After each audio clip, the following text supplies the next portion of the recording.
ನರಸಿಂಹೋ ಅಖಿಲಾಜ್ಞಾನಮತಧ್ವಾಂತದಿವಾಕರಃ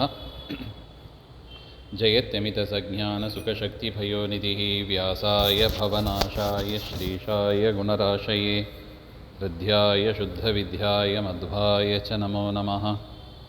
ಪ್ರಥಮೋ ಹನುಮಾನ್ ನಾಮ ದ್ವಿತೀಯೋ ಭೀಮ ಏವ ಚ ಪೂರ್ಣಪ್ರಜ್ಞಸ್ಮೃತಿಯಸ್ತು.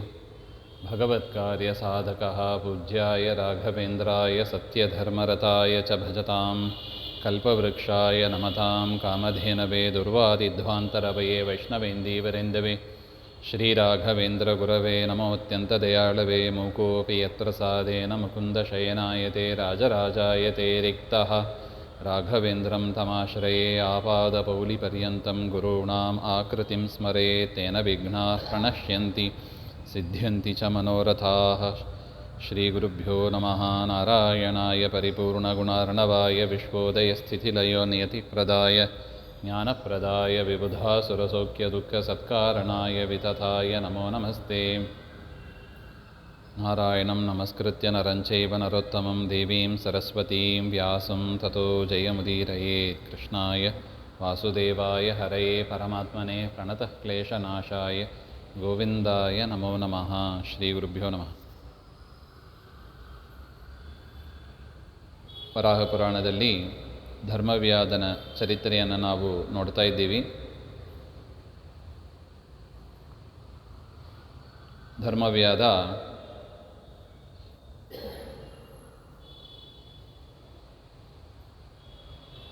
ತಾನು ಕಾಡಿಗೆ ಹೋಗಿ ತಪಸ್ ಮಾಡ್ತಾ ಇದ್ದಾನೆ ಎಂಬ ವಿಚಾರವನ್ನು ನೋಡಿದ್ದೀವಿ. ಅಲ್ಲಿ ತಪಶ್ಚಚಾರ ನಿಯತಃ ಪಠನ್ ಸ್ತೋತ್ರಮಿದಂ ಧರೆ. ಇಲ್ಲಿ ಧರೆ ಪರಮಾತ್ಮ ಭೂರಾಹ ದೇವರು ಧರಾದೇವಿಯನ್ನು ಕುರಿತು ಸಂಬೋಧನೆ ಮಾಡಿ ಹೇಳ್ತಾ ಇದ್ದಾರೆ. ಅಲ್ಲಿ ಆ ಧರ್ಮವ್ಯಾಧ ತಾನೇನು ಸ್ತೋತ್ರ ಮಾಡಿದ ಹಾಗೆ ಅಂತ. ನಮಾಮಿ ವಿಷ್ಣುಂ ತ್ರಿದಶಾರಿ ನಾಶನಂ ವಿಶಾಲವಕ್ಷಸ್ಥಲ ಸಂಶ್ರಿತಶ್ರಿಯಂ ಸುಶಾಸನಂ ನೀತಿಮತಾಂ ಪರಾಂ ಗತಿಂ ತ್ರಿವಿಕ್ರಮಂ ಅಂಧರಧಾರಿಣಂ ಸದಾ. ಪರಮಾತ್ಮನಿಗೆ ನಮಸ್ಕಾರ. ಆ ಪರಮಾತ್ಮ ಏನಾಗಿದ್ದಾನೆ? ವಿಷ್ಣುಂ ಹಾಗೆ ಅಂತ ಹೇಳ್ತಾರೆ. ವಿಷ್ಣುಂ ನಮಾಮಿ. ವಿಷ್ಣು ಅಂದರೆ ಏನರ್ಥ? ಅನೇಕ ಅರ್ಥ ಇದೆ. ಅನೇಕ ಅರ್ಥ ಅಂದರೆ ಎಷ್ಟು ಅರ್ಥ ಇದೆ? ನೂರಾರು ಅರ್ಥ ಇದೆ. ಎಷ್ಟು? ನೂರಾರು ಅರ್ಥ. ಒಂದು ಅರ್ಥ ಹೇಳುವುದಾದರೆ ವಿಶಲ್ರು ವ್ಯಾಪ್ತವು ಅಂತ, ಅಂದರೆ ಪರಮಾತ್ಮ ಎಲ್ಲ ಕಡೆ ಇದ್ದಾನೆ ಅಂತ ಅರ್ಥ. ಎಲ್ಲ ಕಡೆ ಇದ್ದಾನೆ, ದೇವರು ಇಲ್ಲದಿದ್ದ ಜಾಗ ಇಲ್ಲ. ಸೊ ವಿಷ್ಣು ಶಬ್ದದ ಅರ್ಥ ಇದು. ಒಂದು ಶಬ್ದವನ್ನು ನಾವು ಬಳಸುವಾಗ ಕನಿಷ್ಠ ಒಂದು ಅರ್ಥವನ್ನಾದರೂ ಚಿಂತನೆ ಮಾಡಿ, ದೇವರ ಪರವಾಗಿ, ವ್ಯಕ್ತಿ ಪರವಾಗಿ ಅಲ್ಲ, ಜಡ ಪರವಾಗಿ ಅಲ್ಲ, ದೇವರ ಪರವಾಗಿ ಕನಿಷ್ಠ ಒಂದು ಅರ್ಥ ಬರುವಂತೆ, ದೇವರಲ್ಲಿ ಗುಣ ಬರುವಂತೆ, ದೇವರಲ್ಲಿ ದೋಷ ಬಾರದಂತೆ ವ್ಯಾಖ್ಯಾನವನ್ನು ಮಾಡಬೇಕು, ತಿಳ್ಕೋಬೇಕು. ಇದು ನಮ್ಮದು ಕರ್ತವ್ಯ. ಇದು ಶಬ್ದಗಳಿಗೆ ಏನರ್ಥ ಪರಮಾತ್ಮನ ಪರವಾಗಿ ಅಂತ ತಿಳಿಯೋದು ನಮ್ಮದು ಕರ್ತವ್ಯ. ಸೊ ಅದರಿಂದ ವ್ಯಾಪ್ತನಾದವ ಪರಮಾತ್ಮ ಮತ್ತು ತ್ರಿದಶಾರಿ ನಾಶನಂ. ತ್ರಿದಶ ಅಂದರೆ ದೇವತೆಗಳು, ದೇವತೆಗಳ ಶತ್ರುಗಳು ಅಂದರೆ ಯಾರು? ಅಸುರರು. ಅಸುರರನ್ನು ನಾಶ ಮಾಡತಕ್ಕವ, ಅಸುರರ ಧ್ವಂಸಿ ಹಾಗೆ ಅಂತ ಹೇಳ್ತಾರೆ ನೋಡಿ. ಯದಾ ಯದಾ ಹಿ ಧರ್ಮಸ್ಯ ಗ್ಲಾನಿರ್ ಭವತಿ ಭಾರತ. ಆ ರೀತಿಯಾಗಿ ಯಾವಾಗ ಧರ್ಮ ಅಧರ್ಮ ಬೆಳೀತದೋ ಆಗ ನಾನು ಅವತಾರ ಮಾಡಿ ಸಂಹಾರ ಮಾಡ್ತೇನೆ ಹಾಗೆ ಅಂತ ನಾವು ನೋಡಿರ್ಬೋದು. ನರಸಿಂಹ ಅವತಾರ ಇರ್ಬೋದು, ಮತ್ಸ್ಯಕೂರ್ಮಾದಿ ಅವತಾರ ಇರ್ಬೋದು. ಎಲ್ಲದರಲ್ಲೂ ಪರಮಾತ್ಮ ದುಷ್ಟರ ಸಂಹಾರ, ಶಿಷ್ಟರ ರಕ್ಷಣೆ ಎರಡನ್ನೂ ಕೂಡ ಮಾಡಿದ್ದಾನೆ ಹಾಗೆ ಅಂತ ಅದನ್ನು ನೆನಪಿಸ್ಕೊತಾ ಇದ್ದಾನೆ ಧರ್ಮವ್ಯಾಧ. ಯಾವತ್ತೂ ದೇವರ ಮುಂದೆ ನಿಂತಾಗ ನಾವೇನು ಮಾಡಬೇಕು? ದೇವರು ಹಿಂದೆ ಮಾಡಿದ ಒಂದು ಉಪಕಾರಗಳನ್ನು ಸ್ಮರಣೆಗೆ ನಾವು ತಂದುಕೋಬೇಕಂತ. ನಾರಾಯಣ ದೇವ್ರ ಮುಂದೆ ನಿಲ್ತೀವಿ, ದೇವರು ನಮಗೆ ಮಾಡಿದ್ದೇನು ಆ್ಯಸ್ ಎನ್ ಇಂಡಿವಿಜುವಲ್ ಅಂತ ಹೇಳ್ತಾರೆ ನೋಡಿ. ವೈಯಕ್ತಿಕವಾಗಿ ದೇವರು ನಮಗೇನು ಅನುಗ್ರಹ ಮಾಡಿದ್ದಾನೆ, ಅದು ಎಂಥ ಶಕ್ತಿ ರೀ ಈ ಶರೀರಕ್ಕೆ, ಇಂಥ ಶಕ್ತಿಯನ್ನು, ಅಂಥ ಶರೀರವನ್ನು ಕೊಟ್ಟಿದ್ದಾನೆ. ಸ್ವಲ್ಪ ನೋಡುವುದಾದರೆ ನಮ್ಮ ಶರೀರದಲ್ಲಿ ಸುಮಾರು 500 ಲೀಟ್ರು ರಕ್ತ ಇದಂತೆ. 500 ಲೀಟ್ರು ರಕ್ತ ಅದನ್ನು ಕೊಟ್ಟರೆ ಮತ್ತೆ ಬೆಳೀತದಂತೆ. ವ್ಯವಸ್ಥೆ ಹೇಗಿದೆ ನೋಡಿ. ಈ ರಕ್ತವನ್ನು ಶುದ್ಧ ಮಾಡಬೇಕು. ಅದಕ್ಕಾಗಿ ದೇವರು 2 ಕಿಡ್ನಿಗಳನ್ನು ಕೊಟ್ಟಿದ್ದಾನಂತೆ. ಒಂದು ಫೇಲ್ ಆದರೂ ಕೂಡ ಇನ್ನೊಂದು ಬ್ಯಾಕಪ್ ಇಟ್ಟಿದ್ದಾನೆ ನೋಡಿ. ಒಂದು ಫೇಲ್ ಆದರೂ ಕೂಡ ಮತ್ತೊಂದು ಅಂತ. ಈ ಕಿಡ್ನಿ 2 ಕಿಡ್ನಿಗಳು ಅಂತ ಹೇಳ್ತಾರಲ್ವ, ಸುಮಾರು 180 ಲೀಟ್ರು ರಕ್ತವನ್ನು ಒಂದು ದಿನಕ್ಕೆ ಫಿಲ್ಟ್ರ್ ಮಾಡಬೇಕು ಅಂತ. ನಾವು ಮನೆಯಲ್ಲಿ ನೋಡ್ತೀವಿ, RO ವಾಟ್ರ್ ಫಿಲ್ಟ್ರು ಏನೋ ಬಂದಿದೆ ಇದು 100. ಅದು ಹೇಗೆ ಫಿಲ್ಟ್ರ್ ಮಾಡುತ್ತದೋ ಅದೇ ರೀತಿಯಾಗಿ 180 ಲೀಟ್ರು ಒಂದು ದಿನಕ್ಕೆ ಫಿಲ್ಟ್ರ್ ಮಾಡಬೇಕು. ಯಾವುದು? ಕಿಡ್ನಿ. ಎಷ್ಟು ಕೆಲಸ ನೋಡಿ ಆ ಕಿಡ್ನಿಗೆ. ನಾವು ರಾತ್ರಿ ಮಲಗಿದಾಗಲೂ ಕಿಡ್ನಿ ಕೆಲಸ ಮಾಡ್ತಾ ಇರ್ತದೆ. ಆ ರೀತಿಯಾದ ಮತ್ತೆ ಒಂದೊಂದು ಅವಯವ ತಗೊಳ್ಳಿ, ಲಂಗ್ಸು, ಅಲ್ಲಿ ಒಂದು ಮತ್ತೆ ಫಿಲ್ಟ್ರಿಂಗ್ ಕೆಪಾಸಿಟಿ ಇಟ್ಟಿದ್ದಾನೆ. ಕಾರ್ಬನ್ ಡೈಆಕ್ಸೈಡನ್ನೆಲ್ಲ ಹೊರಗೆ ತೆಗಿಬೇಕು, ಬೇಡದೇ ಇರುವ ಗಾಳಿಯನ್ನು ಹೊರಗೆ ಹಾಕಬೇಕು, ಬೇಕಾಗಿರುವ ಗಾಳಿಯನ್ನು ಸೇರಿಸಬೇಕು. ಅದ್ಭುತ ಶರೀರ ಇದು. ಭಗವದ್ಗೀತೆಯಲ್ಲಿ ಸ್ವಾಮಿ ಹೇಳೇ ಬಿಟ್ಟ, ಕ್ಷೇತ್ರಂ ಕ್ಷೇತ್ರಜ್ಞ ಏವಚ, ಹಾಗೆ ಅಂತ. ಈ ಕ್ಷೇತ್ರವನ್ನು ಕೊಟ್ಟದ್ದು ನಾನು, ಈ ಕ್ಷೇತ್ರವನ್ನು ಚೆನ್ನಾಗಿ ಬಲ್ಲವನು ನಾನು. ಕ್ಷೇತ್ರಜ್ಞ ಅಂದರೆ ಕ್ಷೇತ್ರವನ್ನು ಬಲ್ಲವ. ನಮ್ಮ ಡಾಕ್ಟ್ರು ಎಷ್ಟೇ ರಿಸರ್ಚ್ ಮಾಡಿದರೂ ಕೂಡ ಪಾಪ ಅವರಿಗೆ ಅಷ್ಟೊಂದು ಸ್ಪಷ್ಟತೆ ಬರೋದಿಲ್ಲ. ಇನ್ನು ರಿಸರ್ಚ್ ಮಾಡ್ತಾನೇ ಇದ್ದಾರೆ, ಅದು ಮುಗಿಯೋದೇ ಇಲ್ಲ. ಈ ಬ್ರಹ್ಮಾಂಡವೂ ಅಷ್ಟೇ, ಬ್ರಹ್ಮಾಂಡದ ಜ್ಞಾನವೂ ಕೂಡ ಸಂಪೂರ್ಣವಾಗಿ ಇರೋದಿಲ್ಲ.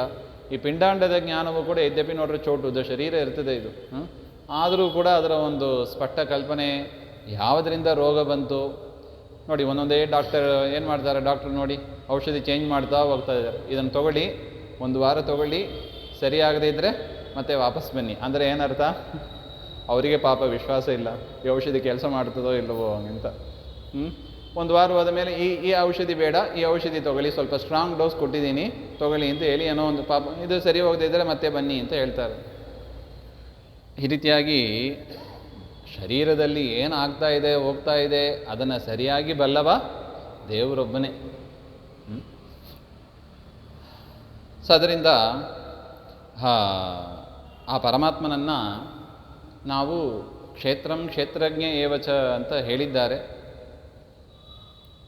ಅದರಿಂದ ತ್ರಿದಶಾರಿ ನಾಶನಂ, ದೈತ್ಯರನ್ನು ಸಂಹಾರ ಮಾಡತಕ್ಕವನು ಪರಮಾತ್ಮನಾಗಿದ್ದಾನೆ. ಅನೇಕ ಅವತಾರಗಳಲ್ಲಿ ತೆಗೆದು ದೇವರು ಮಾಡ್ತಾನೆ ಹಾಗೆ ಅಂತ.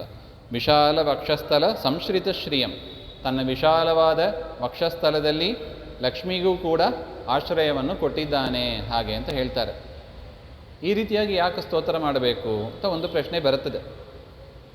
ಡೈರೆಕ್ಟಾಗಿ ಲಕ್ಷ್ಮಿಯನ್ನು ಸ್ತೋತ್ರ ಮಾಡಿ ಅಂದರೆ ಇಲ್ಲಿ ವ್ಯಾಖ್ಯಾನದಲ್ಲಿಲ್ಲ ತಿಳಿಸ್ತಾರೆ. ಅನೇಕ ಕಡೆ ಕಮಲಾಪತಿ ಅಂತೆಲ್ಲ ವ್ಯಾಖ್ಯಾನ ಮಾಡಿದಾಗ ರಾಯರು ತಿಳಿಸ್ತಾರೆ. ದೇವರಿಗೆ ಅಂದರೆ ಲಕ್ಷ್ಮೀದೇವಿಗೆ ಸಂತೋಷ ಆಗೋದು ಯಾವಾಗ ಹಾಗೆ ಅಂದರೆ ತಾನು ಪರಮಾತ್ಮನ ಮಡದಿ, ಪರಮಾತ್ಮ ತನ್ನ ಪತಿ, ಹೀಗೆ ಸ್ತೋತ್ರ ಮಾಡಿದರೆ ಲಕ್ಷ್ಮೀದೇವಿಗೆ ಭಾರಿ ಸಂತೋಷ ಆಗೋದು. ಆ ಪತಿತ್ವ, ಲಕ್ಷ್ಮೀ ಪತಿತ್ವ ಅಂದರೆ ನಾರಾಯಣನನ್ನು ಸ್ತೋತ್ರ ಮಾಡದೆ ಕೇವಲ ಲಕ್ಷ್ಮಿಯನ್ನು ಸ್ತೋತ್ರ ಮಾಡಿದರೆ ಅದು ಅವರಿಗೆ ಇಷ್ಟ ಆಗೋದಿಲ್ಲವಂತೆ. ಅದರಿಂದ ಸ್ತೋತ್ರಗಳಲ್ಲಿ ನಾವು ಗಮನಿಸಬಹುದು. ಏನು ಅಂತ, ಪ್ರಣಮ್ಯ ಚರಣಾಂಬೋಜ ಯುಗಲಂ ಕಮಲಾಪತೆ ಹೇ, ಹೀಗೆಂತೆಲ್ಲ ನಮ್ಮದು ಸ್ತೋತ್ರ ಇದೆ. ಕಮಲಾಪತಿ ಅಂತೆಲ್ಲ ಬರುತ್ತದೆ. ಆ ರೀತಿಯಾಗಿಲ್ಲ. ಯಾಕೆ ಬರೀತಾರೆ ಅಂದರೆ ಲಕ್ಷ್ಮಿಯನ್ನು ಬಿಡುವಂತೇನೂ ಇಲ್ಲ, ಲಕ್ಷ್ಮೀದೇವಿಯ ಬಿಡುವಂತೇನೂ ಇಲ್ಲ ಹಾಗೆ ಅಂತೇಳಿ ಪ್ರತ್ಯೇಕವಾಗಿ ಸ್ತೋತ್ರ ಮಾಡಲು ಬರೋದಿಲ್ಲ ಸಾಮಾನ್ಯ ಹಾಗೆ ಅಂತ. ನಾರಾಯಣನ ಸ್ತೋತ್ರ ಮಾಡ್ತಾನೆ, ಅಂಥ ನಾರಾಯಣನ ಪತ್ನಿಯಾಗಿದ್ದಾರೆ, ಅಂಥ ಲಕ್ಷ್ಮಿಗೂ ಕೂಡ ನಾರಾಯಣ ಪತಿಯಾಗಿದ್ದಾನೆ. ವಕ್ಷಸ್ಥಲದಲ್ಲಿ ಲಕ್ಷ್ಮಿಗೆ ಆಶ್ರಯಪ್ರದನಾಗಿದ್ದಾನೆ. ಹಾಗೆಂದರೆ ಏನಾಯಿತು, ಲಕ್ಷ್ಮಿಗೂ ಕೂಡ ಆಧಾರಭೂತನಾದವ ಪರಮಾತ್ಮ ಅಂತಾಯಿತು, ಸಂಪತ್ತಿಗೂ ಕೂಡ ಆಧಾರಭೂತನಾದವ ಪರಮಾತ್ಮ ಅಂತಾಯಿತು, ವೇದವಿದ್ಯೆಗೂ ಕೂಡ ವೇದಾಭಿಮಾನಿನಿ ಲಕ್ಷ್ಮಿ, ಅವಳಿಗೂ ಕೂಡ ವೇದಗಳಿಗೂ ಕೂಡ ಆಶ್ರಯಪ್ರದನಾದವ ಪರಮಾತ್ಮ ಅಂತ ಆಯಿತು. ಸುಶಾಸನಂ, ಚೆನ್ನಾಗಿ ಶಾಸನ ಮಾಡತಕ್ಕವ ದೇವರು. ಶಾಸ್ತ್ರಗಳ ಮೂಲಕ ನಮ್ಮನ್ನು ಏನು ಮಾಡ್ತಾನೆ ದೇವರು? ಶಾಸನ ಮಾಡ್ತಾನೆ, ಅಂದರೆ ರೂಲ್ ಮಾಡ್ತಾನೆ. ಶಾಸ್ತ್ರ ಹೇಳಿದಂಗೆ ಕೇಳಿದರೆ ಸರಿ, ಶಾಸ್ತ್ರ ಹೇಳಿದಂಗೆ ಕೇಳಿಲ್ಲ ಅಂದರೆ ದುಃಖಾದಿಗಳನ್ನು ಕೊಟ್ಟಾದರೂ ದಾರಿಗೆ ತರ್ತಾನೆ. ಸುಶಾಸನಂ ಅಂತ ಬರೀತಾರೆ. ನೀತಿಮತಾಂ, ಒಳ್ಳೆ ನೀತಿವಂತ ಪರಮಾತ್ಮ.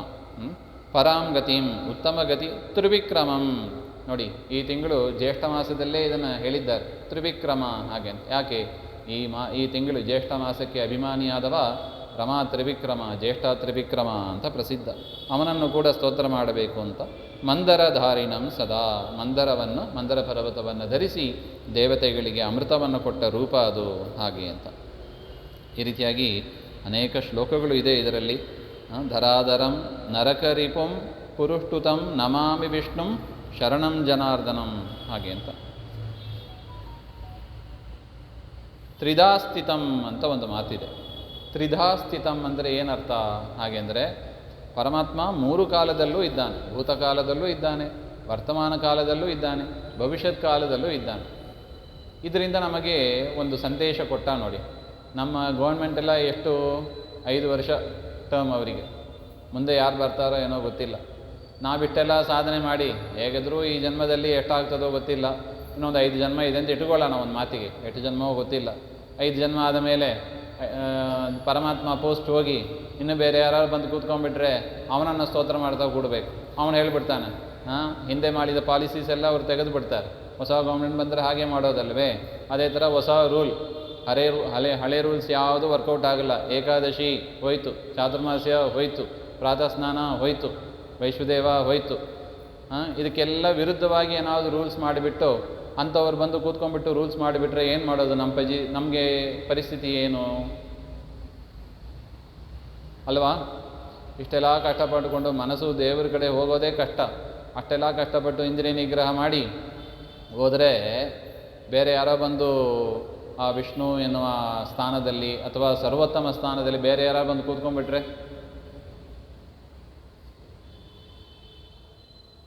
ಮಾಡಿದ ಸಾಧನೆ ಎಲ್ಲ ವ್ಯರ್ಥ ಆಗಿಬಿಡುತ್ತದೆ ಅಲ್ವೇ? ಸೊ ಅದರಿಂದ ಅದು ಒಂದು ಮುಖ್ಯವಾದ ಗುಣ ನೋಡಿ. ಪರಮಾತ್ಮ ನಿರ್ವಿಕಾರ, 3 ಕಾಲದಲ್ಲೂ ಅವನೇ ಸರ್ವೋತ್ತಮ. ಚೆನ್ನಾಗಿ ಮನದಟ್ಟು ಮಾಡಿಕೊಳ್ಳಿ ಅಂತಾರೆ. ಅದರಿಂದ ನಿಮಗೆ ಆ ಸಂಶಯ ಬೇಡ. ನಾಳೆ ಬೇರೆ ಯಾರೋ ಪೋಸ್ಟಲ್ಲಿ ಕೂತ್ಕೊಂಡ್ಬಿಟ್ರೆ ಏನು ನೋಡಿ. ಬ್ರಹ್ಮದೇವರು ಹಾಗೆ. ಈಗ ಬ್ರಹ್ಮದೇವರು ನಾಳೆ ಮೋಕ್ಷಕ್ಕೆ ಹೋಗ್ಬಿಡ್ತಾರೆ. ಬೇರೆಯೊಬ್ಬರು ಬಂದು ಬ್ರಹ್ಮದೇವರ ಪದವಿಗೆ ಕೂಡ್ತಾರೆ. ಪದವಿ ಕಾನ್ಸೆಪ್ಟ್ ಇದೆ ಅಲ್ಲಿ. ಅದೇ ಥರ ವಿಷ್ಣು ಪದವಿಗೆ ಯಾರ ಬಂದು ಕೂತ್ಕೊಂಡ್ಬಿಟ್ರೆ ಪ್ರಶ್ನೆ ಅರ್ಥ ಆಯ್ತಲ್ವ? ಆ ರೀತಿಯಾಗಿ ಆಗೋದಿಲ್ಲ ಅಂತಾರೆ. ತ್ರಿಧಾಸ್ಥಿತಂ ಹಾಗೆ ಅಂತ. ಅದರಿಂದ ಎಷ್ಟು ಅನುಕೂಲ ಆಗ್ತದೆ ನೋಡಿ ನಮಗೆ. ಈ ಒಂದು ಸಿಂಪಲ್ ಕಾನ್ಸೆಪ್ಟ್ ಅಂತ ಅನಿಸ್ಬೋದು, ಸಿಂಪಲ್ ಕಾನ್ಸೆಪ್ಟೇ. ಆದರೆ ಅದು ಆಗದೆ ಬೇರೆ ಯಾರು ಬಂದು ಕೂತಿದ್ರೆ ಮೋಕ್ಷದಲ್ಲಿ ನಮಗೆ ಎಷ್ಟು ತೊಂದರೆ ಆಗಲಿಕ್ಕಿಲ್ಲ ನೋಡಿ. ಅವ್ರು ಮೋಕ್ಷ ಕೊಡ್ತಾರೋ ಇಲ್ಲವೋ, ಎಂಟ್ರೆನ್ಸ್ ಟಿಕೆಟ್ ಇದ್ದಾಗೆ ಎಂಟ್ರೆನ್ಸ್ ಆಗ್ತದೋ ಇಲ್ಲವೋ, ಎಷ್ಟು ಭಯ ಇರ್ತದೆ. ಸಾಧನೆ ಮಾಡಿಯೂ ಎಂಟ್ರೆನ್ಸ್ ಆಗದೆ ಹೋದರೆ ಪರಿಸ್ಥಿತಿ ಹೇಗಿರುತ್ತದೆ? ಬೇಜಾರಾಗಲ್ವೇ? ಆ ರೀತಿಯಾಗಿ ಯೋಚನೆ ಮಾಡಬೇಡಿ ಅಂತಾರೆ ಆಚಾರ್ಯರು. ಸತ್ಯ ಸಂಕಲ್ಪದೋ ವಿಷ್ಣು ನಾಣ್ಯತಾತು ಕರಿಷ್ಯತಿ. ದೇವರು ಸತ್ಯ ಸಂಕಲ್ಪ, ಅವನೇ ಭೂತಭವ್ಯ ಭವತ್ಪ್ರಭು. ಸಹಸ್ರನಾಮದಲ್ಲೂ ಈ ಪದ ಬರ್ತದೆ ನೋಡಿ. ಇದೇ ವಿಚಾರಣೆ ಅಲ್ಲೂ ಕೂಡ ತ್ರಿಧಾಸ್ಥಿತಂ ಹಾಗೆ ನೋಡಿ. ಇದೆಲ್ಲ ಯಾತಕ್ಕೆ ಹೇಳ್ತಾರೆ ಅಂದರೆ, ಸಾಧಕರಿಗೆ ಏನಿರಬೇಕು? ಒಂದು ಮನಸ್ಸಿನ ಧೈರ್ಯ ಇರಬೇಕು. ನಾವು ಇಡುವ ಹೆಜ್ಜೆ ಅದು ಸರಿಯಾದ ಹೆಜ್ಜೆ. ಇದು ಅಷ್ಟು ಮನವರಿಕೆ ಆಗಬೇಕು ಸಾಧಕನಿಗೆ. ಅದು ಒಂದು ಸಂಶಯದಲ್ಲಿ ಸೇರ್ಕೊಂಡ್ಬಿಟ್ರೆ ಅಷ್ಟು ಸ್ಟ್ರಾಂಗ್ ಆಗಿ ನಾವು ಮುಂದೆ ಹೋಗ್ಲಿಕ್ಕೆ ಆಗೋದಿಲ್ಲ.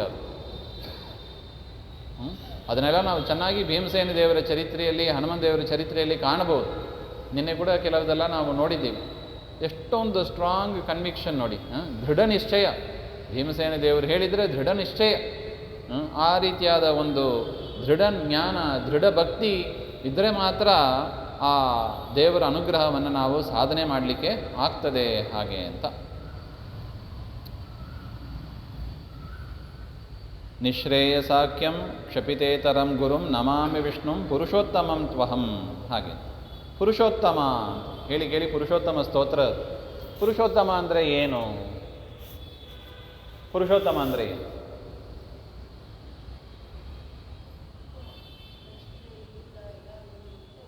ಲಕ್ಷ್ಮೀದೇವಿ ಎಲ್ಲ ದೇವತೆಗಳಿಗಿಂತ ಉತ್ತಮ ಹಾಗೆ ಅಂತ. ಸಾಮಾನ್ಯವಾಗಿ ಪುರುಷ ಶಬ್ದವನ್ನು ನಾವೆಲ್ಲಿ ಬಳಸ್ತೀವಿ? ಪುರುಷರಲ್ಲಿ ಬಳಸ್ತೀವಿ. ಮೇಲ್ ಹಾಗೆ ಅಂತ. ಅಂದರೆ ಮೇಲ್ ಫೀಮೇಲ್ ಅಂತ 2 ಕ್ಯಾಟಗರಿ ಮಾಡ್ತೀವಿ ನಾವು. ಆದರೆ ಭಗವದ್ಗೀತೆಯಲ್ಲಿ ಸ್ವಾಮಿ ತನ್ನನ್ನು ಪುರುಷೋತ್ತಮ ಅಂತ ಹೇಳಿಕೊಂಡಿದ್ದಾನೆ. ಹೇಳಿಕೊಂಡು ಕ್ಷರಶ್ಚ ಅಕ್ಷರ ಏವಚ ದ್ವಾವಿಮೌ ಪುರುಷ ಲೋಕೆ ಕ್ಷರಶ್ಚ ಅಕ್ಷರ ಏವಚ. ನೋಡಪ್ಪ ಅರ್ಜುನ, ಲೋಕದಲ್ಲಿ 2 ರೀತಿಯಾದ ಪುರುಷರು ಇದ್ದಾರೆ. ದ್ವಾವಿಮೌ ಪುರುಷ ಲೋಕೆ, ಒಂದು ಪುರುಷರು ಯಾರು? ಕ್ಷರ ಪುರುಷರು. ಮತ್ತೊಬ್ಬರು ಯಾರು? ಅಕ್ಷರ ಪುರುಷರು ಹಾಗೆ ಅಂತ. ಒಬ್ಬರು ಕ್ಷರಪುರುಷರು, ಒಬ್ಬರು ಅಕ್ಷರ ಪುರುಷರು. ನಾವೆಲ್ಲ ಯಾವ ಕ್ಯಾಟಗರಿ? ಹಾಗಂತ ಒಂದು ಕುತೂಹಲ ಬಂದೇ ಬರ್ತದೆ ನಮಗೆ. ದೇವರು ನಮ್ಮನ್ನೆಲ್ಲ ಎಲ್ಲಿ ಸೇರಿಸಿದ್ದಾನೆ, ಯಾವ ಕ್ಯಾಟಗರಿಯಲ್ಲಿ ಸೇರಿಸಿದ್ದಾನೆ? ಕ್ಷರಪುರುಷರು, ಅಕ್ಷರ ಪುರುಷರು ನಾವೆಲ್ಲ. ಹಾಗೆಂದರೆ ಕ್ಷರಪುರುಷ ಅಂದರೆ ಏನು? ಅದು ಅರ್ಥ ಆದರೆ ಈ ಪ್ರಶ್ನೆಗೆ ಉತ್ತರ ಸಿಕ್ಬಿಡುತ್ತದೆ. ರೀಂಕ್ಷಯೇ ಅಂದರೆ ಯಾರ ಶರೀರ ನಾಶ ಆಗುತ್ತದೋ ಅವರು ಕ್ಷರಪುರುಷರು. ಯಾರ ಶರೀರ ನಾಶ ಆಗ್ತದೋ ಅವರು ಕ್ಷರಪುರುಷರು. ಯಾರ ಶರೀರ ನಾಶ ಆಗ್ತದೆ? ನಮ್ಮ ಶರೀರ ಎಲ್ಲ ನಾಶ ಆಗ್ತದೆ, ಹೋಗಲೇಬೇಕು. ನಿರ್ಗುಳ್ಳೆ ಎಂತಿಪ್ಪ ಅಂತ ದಾಸರು ಹೇಳಿಬಿಟ್ಟಿದ್ದಾರೆ. ಅಂದರೆ ಏನರ್ಥ? ಒಂದು ವಾಟರ್ ಬಬಲ್ ಇದ್ದಾಗೆ ನಿರ್ಗುಳ್ಳೆ. ಅದು ಯಾವಾಗ ಪಟ್ಟಂತ ಹೊಡಿತದೆ ಗೊತ್ತಿಲ್ಲ. ಹೇಳೋಕ್ಕಾಗ್ತದಾ? ನೀರು ವಾಟರ್ ಬಬಲ್ ಇಷ್ಟೊತ್ತು ಇರುತ್ತದೆ ಅಂತ ನಾವು ಪ್ರೆಡಿಕ್ಟ್ ಮಾಡೋಕ್ಕಾಗ್ತದಾ? ಇಲ್ಲ. ಯಾವಾಗ ಹೊಡೆದ್ರು ಹೊಡೆದದ್ದು. ಅದೇ ಥರನೇ ಈ ಶರೀರ ಅಂತ. ಎಷ್ಟು ಚೆನ್ನಾಗಿದೆ ನೋಡಿ ದೃಷ್ಟಾಂತ. ದಾಸರು ಕೊಡುವ ದೃಷ್ಟಾಂತ ಇದು. ಅದರಿಂದ ಕ್ಷರಪುರುಷರು ಯಾರೆಲ್ಲ ಕ್ಷರಪುರುಷರು? ಎಲ್ಲಿ ತನಕ? ಇಂದ್ರಾದಿ ದೇವತೆಗಳು ಕ್ಷರಪುರುಷರು ಹೌದೋ ಅಲ್ವೋ? ಬ್ರಹ್ಮದೇವರ ತನಕ. ಬ್ರಹ್ಮದೇವರಿಗೂ ಕೂಡ ಏನಿದೆ? ಶರೀರ ನಾಶ ಇದೆ, ಲಿಂಗದೇಹ ಭಂಗ ಇದೆ. ಸೊ ಅದರಿಂದ ಬ್ರಹ್ಮದೇವರ ತನಕ ಎಂಥವರು? ಕ್ಷರಪುರುಷರು. ಅವರ ಶರೀರಕ್ಕೆ ನಾಶ ಇದೆ. ವಾಯುದೇವರ ಶರೀರಕ್ಕೂ ನಾಶ ಇದೆ. ಆದರೆ ನಮಗಿಂತ ಅವ್ರು ದೀರ್ಘಕಾಲ ಇರುವವರು. ಅದನ್ನು ನಮ್ಮ ಜೊತೆಗೆ ಕಂಪೇರ್ ಮಾಡಬಾರ್ದು. ಅವ್ರದ್ದು ಯೋಗ್ಯತೆಯೇ ಬೇರೆ. ಆ ರೀತಿಯಾಗಿ ಇರ್ತಾರೆ ಅವರು. ಆದರೂ ಅವರಿಗೂ ಏನಿದೆ? ಶರೀರ ನಾಶ ಎನ್ನುವುದು ಇದ್ದೇ ಇದೆ. ಸೊ ಬ್ರಹ್ಮಾದಿಗಳಿಂದ ಶುರು ಮಾಡಿ ತೃಣಪರ್ಯಂತ ಎಲ್ಲರೂ ಕೂಡ, ಅಸುರರು ಎಲ್ಲರೂ ಕೂಡ ಏನಾದರೂ ಕ್ಷರಪುರುಷರು ಅಂತ ಆದರು. ಇನ್ನು ಅಕ್ಷರ ಪುರುಷ ಅಂದರೆ ಯಾರು? ಶರೀರ ನಾಶ ಇಲ್ಲದವರು. ಯಾರದು? ಲಕ್ಷ್ಮೀದೇವಿ. ಲಕ್ಷ್ಮೀದೇವಿ. ಸೊ ಅದರಿಂದ ಪರಮಾತ್ಮ ತಾನು ಏನು ಹೇಳ್ಕೊಂಡಿದ್ದಾನೆ? ಈ ಕ್ಷರಪುರುಷರು, ಅಕ್ಷರ ಪುರುಷರು ಇವರಿಬ್ಬರಿಗಿಂತ ನಾನು ಉತ್ತಮನಾಗಿದ್ದೇನೆ ಹಾಗೆ ಅಂತ. ಅದರಿಂದ ನನಗೇನಂತ ಹೆಸರು? ಪುರುಷೋತ್ತಮ ಹಾಗೆ ಅಂತ. ದ್ವಾವಿಮೌ ಪುರುಷೋ ಲೋಕೆ ಕ್ಷರಶ್ಚ ಅಕ್ಷರ ಏವಚ ಕ್ಷರಃ ಸರ್ವಾಣಿ ಭೂತಾನಿ. ನೋಡಿ ದೇವರೇ ವ್ಯಾಖ್ಯಾನ ಮಾಡಿಬಿಟ್ಟಾನೆ. ಕ್ಷರ ಅಂದರೆ ಯಾರು? ಸರ್ವಾಣಿ ಭೂತಾನಿ, ಎಲ್ಲ ಪ್ರಾಣಿಗಳು. ಭೂತ ಅಂದರೆ ಇದೇನೋ ದೆವ್ವ ಗಿಬ್ಬ ಅಂತಲೇ ತಿಳ್ಕೋಬೇಡಿ. ಭೂತಗಳು ಅಂದರೆ ಪ್ರಾಣಿಗಳು, ಜೀವರಾಶಿಗಳು ಅಂತ ಅರ್ಥ. ಕ್ಷರ ಸರ್ವಾಣಿ ಭೂತಾನಿ ಕೂಟಸ್ಥೋ ಅಕ್ಷರ ಉಚ್ಯತೆ. ಕೂಟಸ್ಥ ಅಂದರೆ ಲಕ್ಷ್ಮಿ, ಏಕಪ್ರಕಾರವಾಗಿ ಇರುವವಳು ಅಂದರೆ ಲಕ್ಷ್ಮಿ. ಉತ್ತಮ ಪುರುಷಸ್ತು ಅನ್ಯಃ. ಇವರಿಬ್ಬರಿಗಿಂತಲೂ ಕೂಡ ಪರಮಾತ್ಮ ಏನಾಗಿದ್ದಾನೆ? ಉತ್ತಮನಾಗಿದ್ದಾನೆ ಮತ್ತು ಅನ್ಯನಾಗಿದ್ದಾನೆ. ಅಂದರೆ ಬೇರೆಯವರಾಗಿದ್ದಾನೆ. ಹಾಗಂದರೆ ಏನು ಬಂತು? ಜೀವ ಮತ್ತು ಬ್ರಹ್ಮನಿಗೆ ಭೇದ ಬಂತು ನೋಡಿ. ಜೀವ ಬ್ರಹ್ಮರಿಗೆ ಭೇದ ಬಂತು, ಹೌದಲ್ಲ? ನೋಡಿ, ಉತ್ತಮ ಪುರುಷಸ್ತು ಅನ್ಯಃ. ನೋಡಿ, ಇವರಿಬ್ಬರಿಗಿಂತ ಅವರು ಅನ್ಯರು ಅಂದರೆ ಏನರ್ಥ? ಇವರು ಬೇರೆ, ಅವರು ಬೇರೆ, ಆಟೋಮೆಟಿಕ್ಕಾಗಿ ಬರ್ತದೆ. ಇದು ಕೃಷ್ಣನ ಅಭಿಪ್ರಾಯ. ಹಾಗಿರುವಾಗ ಜೀವ ಬ್ರಹ್ಮರು ಒಂದೇ ಹಾಗೆ ಅಂತ ಹೇಳೋದು ಸರಿನೋ ತಪ್ಪೋ? ಭಗವದ್ಗೀತೆಗೆ ವಿರುದ್ಧವಾದದ್ದು. ಯಾರಾದರೂ ನಿಮ್ಮ ಹತ್ರ ಬಂದರು, ನೀವು ಮಾಡುವ ಉಪಾಸನೆ ಸರಿ ಇಲ್ಲ, ಯಾಕೆ? ಶಾಸ್ತ್ರ ಏನು ಹೇಳ್ತಾ ಇದೆ? ವೇದಾದಿ ಶಾಸ್ತ್ರಗಳ ಮಹಾ ತಾತ್ಪರ್ಯ ಯಾವುದು? ಜೀವಬ್ರಹ್ಮರಿಗೆ ಐಕ್ಯವನ್ನೇ ಹೇಳೋದು. ಅಹಂ ಬ್ರಹ್ಮಾಸ್ಮಿ ವಾಕ್ಯ ಕೇಳಿದ್ದಿಲ್ವ ನೀವು? ಹಾಗೆಂತ ನಮ್ಮ ಮೇಲೆ ಟೋಪಿ ಹಾಕೋರು. ನಾವೇನು ಹೇಳಬೇಕು? ಇಲ್ಲಪ್ಪ, ಹಂಗಿಲ್ಲ. ಕೃಷ್ಣ ಏನು ಹೇಳಿದ್ದಾನೆ? ಉತ್ತಮ ಪುರುಷಸ್ತು ಅನ್ಯಃ. ಅದರಿಂದ ವೇದಕ್ಕೆ ಆ ರೀತಿಯಾಗಿ ನೀವು ವ್ಯಾಖ್ಯಾನ ಮಾಡಬಾರ್ದು. ಜೀವಬ್ರಹ್ಮರ ಭೇದ ಇದು ಶಾಸ್ತ್ರ ಸಮ್ಮತವಾದದ್ದು. ಶಾಸ್ತ್ರ ಅದನ್ನೇ ತಿಳಿಸಿಕೊಡ್ತಾ ಇದೆ ಅಂತ ಹೇಳುವಷ್ಟಾದರೂ ನಾವು ತಯಾರಾಗಿರಬೇಕು. ಜಪಿ ನಮ್ಮ ಫ್ರೆಂಡೇ ಇರ್ಬೋದು. ಸೊ ಅದರಿಂದ ಅಷ್ಟು ತಯಾರಾಗಿರಬೇಕು ಅಂತ ಹೇಳ್ತಾ ಇದ್ದಾರೆ. ಇದು ಪುರುಷೋತ್ತಮ ಶಬ್ದದ ಅರ್ಥ. ಪುರುಷ ಅಂದರೆ ಕ್ಷರಪುರುಷರು, ಅಕ್ಷರ ಪುರುಷರು. ಅವರಿಬ್ಬರಿಗಿಂತಲೂ ಕೂಡ ಪರಮಾತ್ಮ ಉತ್ತಮನಾಗಿದ್ದಾನೆ, ವಿಲಕ್ಷಣನಾಗಿದ್ದಾನೆ. ಅದರಿಂದ ಅವನಿಗೆ ಏನಂತ ಹೆಸರು? ಪುರುಷೋತ್ತಮ ಅಂತ. ಯಾರು ಕರಿತಾ ಇದ್ದಾರೆ ಪುರುಷೋತ್ತಮ ಅಂತ? ಅಥೋಸ್ಮಿ ಲೋಕೆ ವೇದೇ ಚ ಪ್ರತಿತಃ ಪುರುಷೋತ್ತಮ. ವೇದಗಳಲ್ಲಿ, ಪೌರುಷೇಯ ಗ್ರಂಥಗಳಿವೆ, ಅಂದರೆ ಸ್ಮೃತಿ ಪುರಾಣಗಳಲ್ಲಿ ದೇವರನ್ನು ಏನು ಕರೀತಾರೆ? ಪುರುಷೋತ್ತಮ ಅಂತ ಕರೆದಿದ್ದಾರೆ. ಸ್ಮೃತಿ ಗ್ರಂಥಗಳಲ್ಲಿ ಅಂದರೆ ಪೌರುಷೇಯ ಗ್ರಂಥಗಳಲ್ಲಿ ಎಲ್ಲಿ ಪುರುಷೋತ್ತಮ ಅಂತ ಕರೆದಿದ್ದಾರೆ ನೋಡಿ, ಇಲ್ಲಿ ವರಾಹ ಪುರಾಣದಲ್ಲೇ ಕರೆದಿದ್ದಾರೆ. ಪುರುಷೋತ್ತಮ ಶಬ್ದ ಇದೆ. ಕೃಷ್ಣ ಹೇಳಿದ್ದು ಸರಿ ಹೋಯ್ತಾ ನೋಡಿ. ಪುರುಷೋತ್ತಮಂ ತು ಅಹಂ ಹಾಗಂತ ವರಾಹದೇವರು ಹೇಳ್ಕೊತಾ ಇದ್ದಾರೆ. ವಿಷ್ಣುಂ ಪುರುಷೋತ್ತಮಂ ತು ಅಹಂ ನಮಾಮಿ, ನಾನು ನಮಸ್ಕಾರ ಮಾಡ್ತೇನೆ ಅಂತ ಅಲ್ಲಿಗೆ ಅನ್ವಯ. ಹತೌ ಪುರಾಣೋ ಮಧುಕೈಟಭಾವುಭೌ, ಪರಮಾತ್ಮ ಹಿಂದೆ ಮಧು ಕೈಟಭ ಅಂತ ಇಬ್ಬರು ಅಸುರರನ್ನು ಸಂಹಾರ ಮಾಡಿದ್ದಾನೆ ಹಾಗೆಂತ ಸ್ತೋತ್ರ ಮಾಡ್ತಾ ಇದ್ದಾನೆ. ಬಿಭರ್ತಿ ಚ ಕ್ಷ್ಮಾಂ ಶಿರಸಾ ಸದಾಹಿ ಯಥಾಸ್ತುತೋ ಮೇ ಪ್ರಸವಂ ಸನಾತನೋ ದದಾತಿ ವಿಷ್ಣು ಸುಖಮೂರ್ಜಿತಂ ಮಮ. ಆ ರೀತಿಯಾಗಿ ಪರಮಾತ್ಮ ನಮಗೆ ಊರ್ಜಿತವಾದ ಅಂದರೆ ನಿಶ್ಚಯವಾದ ಒಂದು ಸುಖ ಅಂದರೆ ನಿತ್ಯವಾದ ಒಂದು ಸುಖವನ್ನು ನಮಗೆ ಕರುಣಿಸಲಿ ಅಂತ ಪ್ರಾರ್ಥನೆ.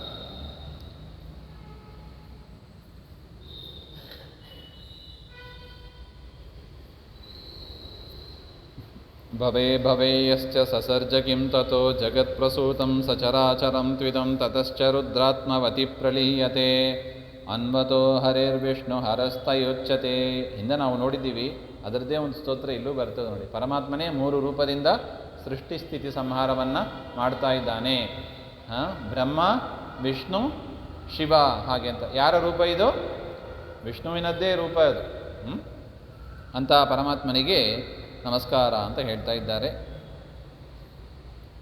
ದದಾತುಷಂ ವಿಷ್ಣು ರಚಿಂತ್ಯ ರೂಪದೃಕ್.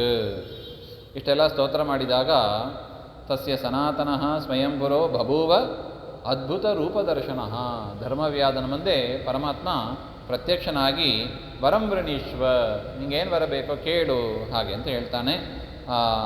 ಆಗ ಅವನು ಕೇಳ್ತಾನೆ, ಪ್ರದೀಯತಾಂ ಏಷ ವರಸ್ಸುತೇಷ್ವಪಿ ಕ್ರಿಯಾಕಲಾಪೇನ ತಥಾತ್ಮವಿದ್ಯೆಯ ಕುಲಪ್ರಸೂತವಪಿ ತೇ ಅನುಗಾಮಿನಃ. ಎಷ್ಟು ಚೆನ್ನಾಗಿದೆ ನೋಡಿ. ಭವೇತ್ ತಥಾ ಧರ್ಮಯುಗೆ ಸಮುದ್ಭವ ಕಲೌ ನಮೇ ಮತ್ ಪ್ರಭವೇಶು ಕೇಶುಚಿತ್. ಸ್ವಾಮಿ, ನನಗೆ ಕೆಲವು ವರಗಳು ಬೇಕಾಗಿದೆ. ಕೆಲವು ವರಗಳು ಕ್ರಿಯಾಕಲಾಪೇನ, ನೀನು ಶಾಸ್ತ್ರದಲ್ಲಿ ಏನು ಕ್ರಿಯೆಗಳನ್ನು ಧರ್ಮಗಳನ್ನು ಹೇಳಿದ್ಯೋ ಅದನ್ನೆಲ್ಲ ನಮಗೆ ಮಾಡುವಂಥ ಒಂದು ಅನುಗ್ರಹವನ್ನು ಮಾಡಿಸು. ತಥಾ ಆತ್ಮವಿದ್ಯೆಯ, ಆ ಕರ್ಮವನ್ನು ಹೇಗೆ ಮಾಡಬೇಕು? ಜ್ಞಾನ ಪುರಸ್ಸರವಾಗಿ ಮಾಡಬೇಕು. ಹೇಗೆ ಮಾಡಬೇಕು? ಜ್ಞಾನ ಪುರಸ್ಸರ. ಜ್ಞಾನ ಪುರಸ್ಸರ ಅಂದರೆ ಏನು? ಈ ಕರ್ಮ ದೇವರೇ ಮಾಡಿಸೋದು, ದೇವರೇ ಸ್ವತಂತ್ರ, ನಾಹಂ ಕರ್ತ ಹರಿಕರ್ತ, ಹಿಂದೆ ನೋಡಿದ್ದೀವಿ ಅದನ್ನು. ಆ ಚಿಂತನೆ ಪೂರ್ವಕ ಮಾಡಿಸು. ಮತ್ತು ಕುಲಪ್ರಸೂತವಪಿ ತೇ ಅನುಗಾಮಿನಃ, ನಮ್ಮ ಕುಲದಲ್ಲಿ ಯಾರ್ಯಾರು ಹುಟ್ಟಿ ಬರ್ತಾರೆ ಅವರೆಲ್ಲರೂ ಕೂಡ ಏನಾಗಬೇಕು? ನಿನ್ನ ಅನುಚರರಾಗಬೇಕು, ಅಂದರೆ ನಿನ್ನ ದಾಸರಾಗಬೇಕು. ಅಂದರೆ ಕಾಯೇನ ವಾಚ ಮನಸ ಪರಮಾತ್ಮನ ವಿರುದ್ಧ ಮಾಡಬಾರದು. ಮತ್ತು ಧರ್ಮಯುಗೆ ಸಮುದ್ಭವ, ಅವರು ನನ್ನ ಕುಲದವರೆಲ್ಲ ಎಲ್ಲಿ ಹುಟ್ಟಬೇಕು? ಧರ್ಮದ ಯುಗದಲ್ಲೇ ಹುಟ್ಟಬೇಕು, ಅಂದರೆ ಕೃತಯುಗದಲ್ಲೇ ಹುಟ್ಟಬೇಕು. ಕಲೌ ನಮೆ, ಕಲಿಯುಗದಲ್ಲಿ ಹುಟ್ಟಬಾರದು. ನಮಗೆ ಗಾಬರಿ ಆಗ್ತದೆ ಅಲ್ಲ, ನಾವು ಹುಟ್ಟಿ ಬಂದದ್ದು ಕಲಿಯುಗ. ನೋಡಿದರೆ ಧರ್ಮವ್ಯಾಧ ದೇವರ ಮುಂದೆ ಈ ಥರ ಪ್ರಶ್ನೆ ಮಾಡ್ತಾ ಇದ್ದ, ಕಲಿಯುಗದಲ್ಲಿ ಹುಟ್ಟದಂತೆ ಮಾಡು ಹಾಗೆ. ಮತ್ತು ಕಲಿಯುಗದಲ್ಲಿ ಹುಟ್ಟಿದವರಿಗೆಲ್ಲ ಗತಿ ಏನು? ಅಚ್ಯುತಾಯ ನಮಃ, ಅನಂತಾಯ ನಮಃ, ಗೋವಿಂದಾಯ ನಮಃ, ನಾಮಸ್ಮರಣೆ ಗತಿ ಅಂತ.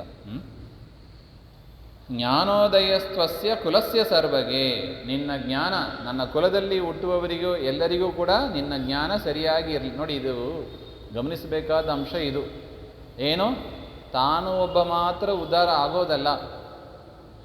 ನಮಗೇನು ಜವಾಬ್ದಾರಿ ಇದೆ? ನಮ್ಮ ಮಕ್ಕಳನ್ನು, ಮೊಮ್ಮಕ್ಕಳನ್ನು, ನಮ್ಮ ವಂಶದವರನ್ನು, ವಂಶ ಅಂತ ಹೇಳಿಬಿಟ್ಟಿದ್ದಾರೆ, ಮತ್ ಕುಲೆ, ನನ್ನ ಕುಲದಲ್ಲಿ ಹುಟ್ಟುವವರನ್ನು ಕೂಡ ಸನ್ಮಾರ್ಗದಲ್ಲಿ ಕರೆದುಕೊಂಡು ಒಯ್ಯುವ ಜವಾಬ್ದಾರಿ ಪ್ರತಿಯೊಬ್ಬರಿಗೂ ಇದೆ ಅಲ್ವಾ? ಅದರಿಂದ ಏನೇ ಪ್ರಾತಃ ಸ್ನಾನ ಇರ್ಬೋದು, ನದಿ ಸ್ನಾನ ಇರ್ಬೋದು, ಎಲ್ಲರಿಗೂ ಒಳ್ಳೆಯದಾಗಲಿ ಹಾಗೆಂಬ ಒಂದು ಪ್ರಾರ್ಥನೆಯನ್ನು ಸೇರಿಸಿ ನಾವು ಮಾಡಬೇಕು ಅಂತ. ಅಟ್ಟಾದ ಮೇಲೆ ಜ್ಞಾನೋದಯಸ್ತ್ವಸ್ಯ ಕುಲಸ್ಯ ಸರ್ವಗೆ ಲಯಸ್ತತ ಬ್ರಹ್ಮಣಿ ಮೇ ಸನಾತನ, ಆ ಪರಬ್ರಹ್ಮನಲ್ಲಿ ನಾನು ಲಯವನ್ನು ಹೊಂದಬೇಕು. ಅಂದರೆ ಏನರ್ಥ? ನಾನು ಮೋಕ್ಷವನ್ನು ಕೂಡ ಪಡೆಯಬೇಕು. ಇಷ್ಟು ಅನುಗ್ರಹ ಮಾಡು. ಪ್ರಸಾದಮೇವಂ ತವದೇವ ಸತ್ತಮ ಪ್ರಾಪ್ತಸ್ತ್ವಹಂ ತ್ವಲ್ಲಯಮೇ ಲಯಂ ಏಮಿ ಪಶ್ಚಾತ್. ಈ ರೀತಿಯಾಗಿ ಹೇಳಿದಾಗ ಪರಮಾತ್ಮ ಹೇಳಿದ್ದಾನೆ, ಪ್ರಸನ್ನ ಬುದ್ಧಿರ್ ಭವತೆ ಮಯಾ ತ್ವಯಂ ವರೋ ವಿಸೃಷ್ಟಶ್ಚ. ನಿನ್ನ ಮೇಲೆ ಅನುಗ್ರಹ ಮಾಡ್ತಾ ಇದ್ದೇನೆ, ನೀನು ಕೇಳಿದ್ದೆಲ್ಲ ಆಗಲಿ. ದಯಾಮಯಿ ಪರಮಾತ್ಮ ಕೇಳಿದ್ದನ್ನೆಲ್ಲ ಕೊಡ್ತಾನೆ. ನಾವು ಮಾಡಬೇಕಾದ್ದು ಇಷ್ಟೇ, ಭಕ್ತಿಯಿಂದ ಮನಸ್ಸನ್ನು ಕೊಟ್ಟರೆ ಎಲ್ಲ ಅನುಗ್ರಹ ಮಾಡ್ತಾನೆ ನೋಡಿ ದೇವರು. ಇತೀರಿತೇ ದೇವ ವರೇಣ ಸಕ್ಷಣ ಸ್ವದೇಹತಸ್ತೇಜ ಉದೀರ್ಣಮೈಕ್ಷತ ವಿಸರ್ಜಯಾಮಾಸ ಕವಿಂ ಸನಾತನಂ ಲಯಂ ಚ ತತ್ರ ಪ್ರತಿಭೇದಿವಾನಸೌ. ಅದಾದ ಮೇಲೆ ಆ ಧರ್ಮವ್ಯಾಧನ ಆ ಆತ್ಮ ಜೀವಾತ್ಮ ಅದು ಕೂಡ ಪರಮಾತ್ಮನಲ್ಲಿ ಲಯವನ್ನು ಹೊಂದಿತ್ತು ಅಂತ ಹೇಳ್ತಾ ಇದ್ದಾರೆ. ಇತೀರಿತಂ ಸ್ತೋತ್ರವರಂ ಧರೆ ನರಃ ಪಠಿಷ್ಯತಿ ಯಶ್ಚ ಶೃಣೋತಿ ಮಾನವಃ ಹರಿಂ ಸಮರ್ಭ್ಯಚ್ಚ ಸದಾ ಹ್ಯುಪೋಷಿತೋ ವಿಶೇಷತೋ ವಿಷ್ಣುದಿನೇ ಚ ಮಾನವಃ ಸಯಾತಿ ತತ್ರ ಯತ್ರ ಸ್ವಯಮೇವ ಕೇಶವೋ ವಸೇತ ಮನ್ವಂತರ ಸಪ್ತತಿಂ ಸುಖಂ. ಯಾರು ಈ ಸ್ತೋತ್ರವನ್ನು ಓದುತ್ತಾರೋ ಕೇಳುತ್ತಾರೋ ಆ ಮನುಷ್ಯನು ಹರಿಂ ಸಮರ್ಭ್ಯಚ್ಚ ಪರಮಾತ್ಮನನ್ನು ಅರ್ಚನೆ ಮಾಡಿ ಸದಾ ಉಪೋಷಿತ ಸದಾ ಉಪವಾಸ ಮಾಡಿದಷ್ಟು ಒಂದು ಪುಣ್ಯ ಅವರಿಗೆ ಬರುತ್ತದೆ. ವಿಶೇಷತೋ ವಿಷ್ಣು ದಿನೇ ಚ, ವಿಶೇಷವಾಗಿ ವಿಷ್ಣುವಿನ ದಿನ ಅಂದರೆ ಹರಿದಿನ, ಹರಿದಿನದಲ್ಲಿ ಉಪವಾಸ ಮಾಡಿದ ಒಂದು ಪುಣ್ಯವು ಅವನಿಗೆ ಬರುತ್ತದೆ. ಸಯಾತ್ರಿ ಹತ್ರ ಸ್ವಯಮೇವ ಕೇಶವ, ಅಲ್ಲಿ ಅಷ್ಟೆಲ್ಲ ಅನುಗ್ರಹ ಪಡೆದು ಅವನು ಪರಮಾತ್ಮ ಎಲ್ಲಿದ್ದಾನೋ ಅಲ್ಲಿಗೆ ಹೋಗ್ತಾನೆ. ಮನ್ವಂತರ ಸಪ್ತತಿಂ ಸುಖಂ, ಒಂದು ಮನ್ವಂತರ ಪರ್ಯಂತ ಸುಖವಾಗಿ ವಾಸ ಮಾಡ್ತಾನೆ ಅಂತ ಒಂದು ಸ್ತೋತ್ರ ಪಠನೆ ಮಾಡಿದ್ದಕ್ಕೆ ಎಷ್ಟು ಪುಣ್ಯ ಹೇಳಿದ್ದಾರೆ. ಅದರಿಂದ ಇಲ್ಲಿ ಒಂದು ವಿಚಾರ ನಾವು ಗಮನಿಸಬೇಕು. ಸದಾ ಹ್ಯುಪೋಷಿತ ಅಂತ ಹೇಳ್ತಾರೆ. ಅಂದರೆ ಊಟ ಮಾಡಿದರೂ ಕೂಡ ಉಪವಾಸ ಇದ್ದಂಗೆ. ಆ ರೀತಿಯಾಗಿ ಇರಲಿಕ್ಕೆ ಸಾಧ್ಯನಾ ಅಂತ ಒಂದು ಪ್ರಶ್ನೆ. ಚೆನ್ನಾಗಿ ಊಟ ಮಾಡಿರಬೇಕು, ಆದರೆ ಉಪವಾಸ ಮಾಡಿದ ಫಲ ಬಂದಿರಬೇಕು. ಏನು ಮಾಡಿದರೆ ಆಗ್ತದೆ?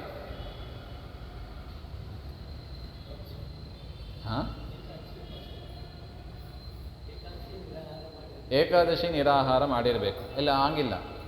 ನಾನು ಕೇಳ್ತಾ ಇರೋದು ನೋಡಿ, ಇವತ್ತು ದ್ವಾದಶಿ ಊಟ ಮಾಡಿದ್ದೀವಿ.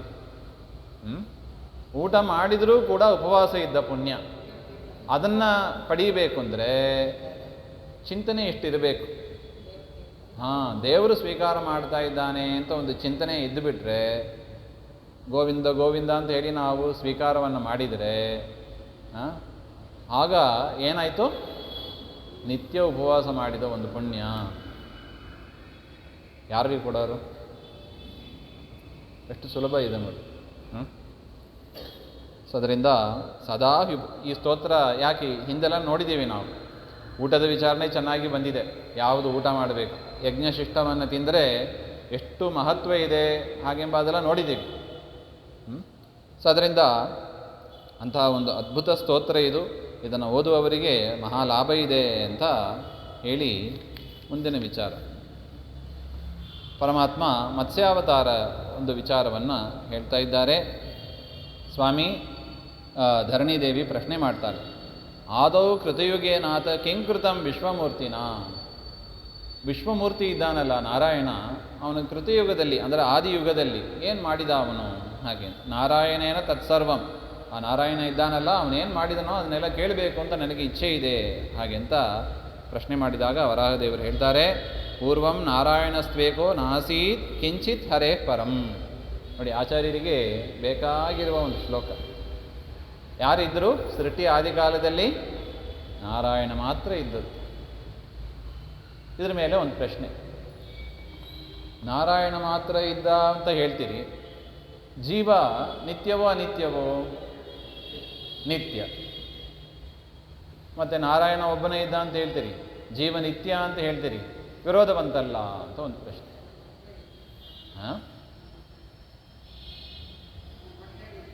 ಹೊಟ್ಟೆಯಲ್ಲಿದ್ದೀವಿ, ಹೊಟ್ಟೆಯಲ್ಲಿದ್ದರೂ ಮತ್ತು ಒಬ್ಬನೇ ಇದ್ದ ಅಂದರೆ ಏನರ್ಥ?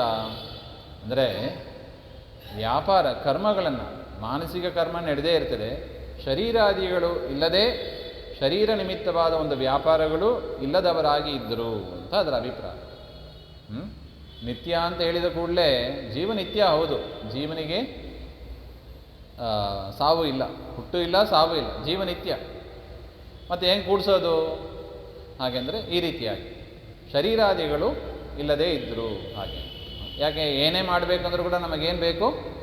ಶರೀರ ಬೇಕು. ಮಲ್ಕೊಂಡಿದ್ರೆ ಏನಾಗ್ತದೆ? ಪರಮಾತ್ಮನ ಉದರದಲ್ಲಿ ಏನು ಕೆಲಸ ನಮ್ಮದು? ರೆಸ್ಟ್ ಮಾಡೋದು ಅಷ್ಟೆ, ರೆಸ್ಟ್ ಮಾಡ್ತಾರೆ. ಇನ್ನು ಮೋಕ್ಷವನ್ನು ಪಡೆದವರು ಅವರು ಪರಮಾತ್ಮನನ್ನು ಧ್ಯಾನ ಮಾಡ್ತಾ ಇರ್ತಾರೆ. ನೋಡಿ, ಅಲ್ಲಿ ಒಂದು ಪ್ರಶ್ನೆ, ಮೋಕ್ಷವನ್ನು ಪಡೆದ ಮೇಲೂ ನಿದ್ದೆ ಇಲ್ಲ ಅಂತ ಹೇಳ್ತೀರಿ, ಪರಮಾತ್ಮನ ಉದರದಲ್ಲಿ ಏನು ಮಾಡ್ತಾರೆ? ಏನು ಕೆಲಸ ಅವರಿಗೆ? ಅಲ್ಲೂ ಧ್ಯಾನ ಮಾಡ್ತಾ ಇರ್ತಾರೆ ಅವರಷ್ಟೇ. ಇಷ್ಟೆಲ್ಲ ವಿಚಾರ ಇದೆ. ಆ ರೀತಿಯಾಗಿ ಪರಮಾತ್ಮ ಆರಂಭದಲ್ಲಿ ಇದ್ದ ಹಾಗೆ ಅಂದರೆ ಆ್ಯಕ್ಟಿವ್ ಆಗಿ ಇದ್ದದ್ದು ದೇವರೊಬ್ಬರೇ, ಮಿಕ್ಕಿದವರೆಲ್ಲ ಇನ್ಯಾಕ್ಟಿವ್ ಆಗಿ ಇದ್ದರು ಅರ್ಥದಲ್ಲಿ ಬರುತ್ತದೆ. ಸೈಕಯೇವ ರತಿಂ ಲೇಬೆ ನೈವ ಸ್ವಚ್ಛಂದ ಕರ್ಮಕೃತ. ತಾನು ಒಬ್ಬನೇ ಇದ್ದರೆ ಬೋರ್ ಹೊಡಿತಂತೆ ದೇವರಿಗೆ, ಹಾಗೆ ಹೇಳ್ತಾರೆ. ತಾನು ಒಬ್ಬನೇ ಇದ್ದದ್ದಕ್ಕೆ ಬೋರ್ ಹೊಡಿತುದು. ಹಾಗೆಂದರೆ ತಸ್ಯ ದ್ವಿತೀಯಂ ಇಚ್ಛಂತಹ ಚಿಂತಾ ಬುದ್ಧ್ಯಾತ್ಮಿಕ ಭವವು. ಯಾರಾದರೂ ಒಬ್ಬರು ಇರಬೇಕು ಹಾಗೆ ಅಂತ ಅವನಿಗೆ ಯೋಚನೆ ಮಾಡಿದ. ಅದರಿಂದ ಬುದ್ಧಿ ಎನ್ನುವ ತತ್ವವನ್ನು ಸೃಷ್ಟಿ ಮಾಡಿದ ಅಂತ ಹೇಳ್ತಾ ಇದ್ದಾರೆ. ಅಸೌವಿತ್ಯೇವ ಸಂಜ್ಞಾ ಯಾಕ್ಷಣಂ ಭಾಸ್ಕರನ್ನಿವ ತಸ್ಯಾಪಿ ದ್ವಿಧಾಭೂತ್ವ. ಆ ಬುದ್ಧಿಯೇ ಎರಡಾಗಿ ಬ್ರಹ್ಮವಾದಿನಿ ಉಮಾ ಅಂತ ಒಂದು ಹೆಸರು ವೇದ ರೂಪದಲ್ಲಿ ಬಂತು ಹಾಗೆ ಅಂತ. ಎತ್ತತ್ ಸದಾ ಮರ್ತ್ಯೆ ವ್ಯವಸ್ಥಿತ ಓಮಿತ್ಯೇಕಾಕ್ಷರೀಭೂತ ಸಸರ್ಜ ಇಮಾಂ ಮಹೀಂ ತದಾ ಭೂ ಸಸರ್ಜ ಭುವಂ ಸೋಪಿ ಸ್ವಸಸರ್ಜ ಚ ತಥೋ ಮಹಃ. ಆ ಬುದ್ಧಿತತ್ವದಿಂದ ಏನು ಬಂತು? ಪ್ರಣವ ಬಂತು. ಪ್ರಣವ ಅಂದರೆ ಓಂಕಾರ ಶಬ್ದ ಬಂತು. ಆ ಓಂಕಾರದಿಂದ ಭೂಹು ಭುವಃ ಸ್ವಹಃ ಮಹಃ ಇತ್ಯಾದಿ ಲೋಕಗಳೆಲ್ಲ ಬಂತು. ಜನಃ ಇತ್ಯಾದಿಗಳು ಲೋಕಗಳು ಬಂತು. ನೋಡಿದ್ದೀವಿ ಅದೆಲ್ಲ, ಉತ್ತಮ ಲೋಕಗಳು ಅವೆಲ್ಲ. ಏತದೋತಂ ತಥಾಪ್ರೋತಂ ಸೂತ್ರೇಣ ಮಣಿಗಣ ಇವ. ಪರಮಾತ್ಮನಲ್ಲಿ ಚೆನ್ನಾಗಿ ಆಶ್ರಯ ಪಡ್ಕೊಂಡು ಆ ಲೋಕಗಳೆಲ್ಲ ಇತ್ತು ಅಂತ ಹೇಳ್ತಾ ಇದ್ದಾರೆ. ಏಯಂ ಮೂರ್ತಿರ್ ಭಗವತಃ ಶಂಕರಸ್ಸ ಸ್ವಯಂ ಹರಿಹಿ. ಪರಮಾತ್ಮನಿಂದ ಈ ಓಂಕಾರದಿಂದ ಆಚಾರ್ಯರು ಹೇಳ್ತಾರೆ 8ವರೆಗೆ ಬಂದವು. ಅಂದರೆ ಸಾಮಾನ್ಯವಾಗಿ 8 ಅಕ್ಷರದ ಒಳಗೊಂಡಿದೆ ಹಾಗೆ ಅಂತ ಹೇಳ್ತಾರೆ. ಅಕಾರ, ಉಕಾರ, ಮಕಾರ, ನಾದ, ಬಿಂದು, ಘೋಷ, ಶಾಂತ, ಅತಿಶಾಂತ ಹಾಗೆ ಅಂತ 8 ಲೋಕಗಳು ಅವನಿಂದ ಬಂತು ಅಂತಲೂ ಹೇಳೋದುಂಟು. ಆ 8ಕ್ಕೂ ಕೂಡ 8 ನಿಯಾಮಕವಾದ ರೂಪಗಳು ಕೂಡ ಇದೆ ಹಾಗೆ ಅಂತ ಆಚಾರ್ಯರ ತಂತ್ರಸಾರ ಸಂಗ್ರಹದಲ್ಲಿ ಅದರ ವಿವರವನ್ನು ಕೊಟ್ಟಿದ್ದಾರೆ. ಈ ರೀತಿಯಾಗಿ ಪರಮಾತ್ಮ ಸೃಷ್ಟಿಗಳನ್ನೆಲ್ಲ ಮಾಡಿ ಶೋಭಯಿತ್ವ ಮನೋಧಾಮ ತತ್ರಾಕಾರ ಸ್ವಮಾತ್ರತಃ ಸ್ಥಿತಸ್ತಸ್ಮಿನ್ ಯದಾ ಕ್ಷುಬ್ಧೆ ಬ್ರಹ್ಮಾಂಡಂ ಅಭವತ್ತದ. ಆಗ ಬ್ರಹ್ಮಾಂಡದ ಸೃಷ್ಟಿಯಾಯಿತು.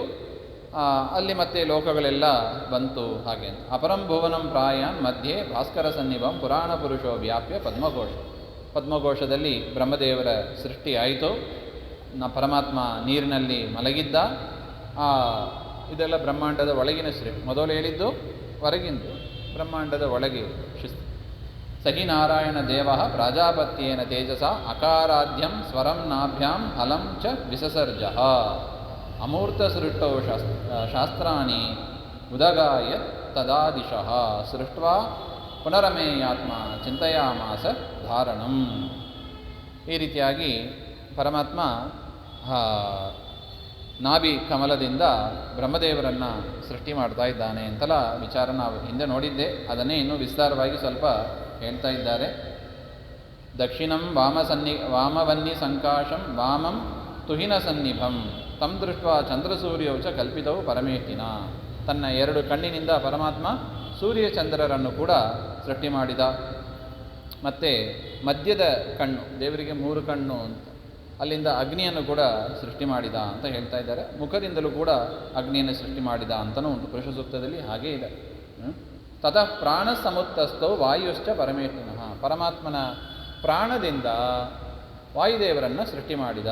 ಪುರುಷ ಸೂಕ್ತದಲ್ಲಿ ಹಾಗೆ ಇದೆ ನೋಡಿ, ಪ್ರಾಣಾತ್ ವಾಯುರಜಾಯತ ಹಾಗೆ ಅಂತ. ಸಯೇವ ವಾಯುರ್ ಭಗವಾನ್ ಯೋಧ್ಯಾಪಿ ಹೃದಿಗೋ ವಿಭುಹು. ಯಾರದು ಹಾಗೆ ಅಂದರೆ ಹೃದಯದಲ್ಲಿ ಇರತಕ್ಕ ವಾಯುದೇವರೇ ಅವರು ಹಾಗೆ ಅಂತ. ತಸ್ಮಾತ್ ವನ್ನಿ ಸಮುತ್ತಸ್ಥೋ, ವಾಯುವಿನಿಂದ ಅಗ್ನಿ, ಅಗ್ನಿಯಿಂದ ಜಲ ನೀರು ಹುಟ್ಟಿತು. ಯಯೇವ ಅಗ್ನಿ ಸವೈ ತೇಜೋ ಬ್ರಾಹ್ಮಂ ಪರಮಕಾರಣಂ ಬಾಹುಭ್ಯಾಮಪ್ಯಸೌ ತೇಜ ಕ್ಷಾತ್ರಂ.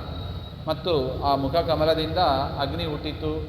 ಆ ಮುಖಕಮಲದಿಂದಲೇ ಬ್ರಾಹ್ಮಣರು ಹುಟ್ಟಿದರು, ಭುಜದಿಂದ ಕ್ಷತ್ರಿಯರು ಹುಟ್ಟಿದರು, ಪರಮಾತ್ಮನ ಊರು ತೊಡೆಯಿಂದ ವೈಶ್ಯರು ಹುಟ್ಟಿದರು, ಪದ್ಭ್ಯಾಂ ಶೂದ್ರಾನ್ಸ್ ತಥಾ ವಿಭುಹು, ಪಾದಗಳಿಂದ ಶೂದ್ರರು ಕೂಡ ಹುಟ್ಟಿದರು ಹಾಗೆ ಅಂತ. ತತಸ್ತು ಸಸೃಜೆ ಯಕ್ಷಾನ್, ಇನ್ನು ಯಕ್ಷರು ರಾಕ್ಷಸರು ಅವರೆಲ್ಲರನ್ನೂ ಕೂಡ ಪರಮಾತ್ಮ ಸೃಷ್ಟಿ ಮಾಡಿದ. ಚತುರ್ವಿಧೇಸ್ತು ಭೂಲೋಕಂ, ಭೂಲೋಕದಲ್ಲಿ ಹುಟ್ಟುವವರಿಗೆ 4 ರೀತಿಯಾದ ಶರೀರ ಇದೆ. ಶ್ವೇದಜ, ಅಂಡಜ ಹಾಗೆಂತೆಲ್ಲ ಹೇಳ್ತಾರೆ. ಅವರಿಗೆ ಭೂಲೋಕವನ್ನು ಕೊಟ್ಟಿದ್ದಾನೆ. ಭುವರ್ಲೋಕಂ ವಿಯಚ್ಚರೈಹಿ, ಅಂತರಿಕ್ಷ ಲೋಕವನ್ನು ಪಕ್ಷಿಗಳಿಗಾಗಿ ಅಂತ ಪರಮಾತ್ಮ ಇಟ್ಟಿದ್ದಾನೆ. ಇನ್ನು ಜನೋಲೋಕಂ ತತಶ್ಚೈವ ವೈರಾಜೈಹಿ, ಬ್ರಹ್ಮದೇವರನ್ನು ವಿಶೇಷವಾಗಿ ಉಪಾಸನೆ ಮಾಡತಕ್ಕ ಜೀವರಾಶಿಗಳಿಗೆ ಜನೋಲೋಕವನ್ನು ಪರಮಾತ್ಮ ಕೊಟ್ಟಿದ್ದಾನೆ. ನಾವು ನೋಡಿದ್ದೀವಿ ನೋಡಿ, ಯಾರು ಸನತ್ಕುಮಾರ್ ಇರುವುದು ಜನಲೋಕದಲ್ಲೇ ಹಾಗೆ ಅಂತ. ವಿಶೇಷವಾಗಿ ಬ್ರಹ್ಮದೇವರ ಅಂತರ್ಯಾಮಿಯಾಗ ಪರಮಾತ್ಮನನ್ನು ಪೂಜೆ ಮಾಡುವವರು ಅಂತ.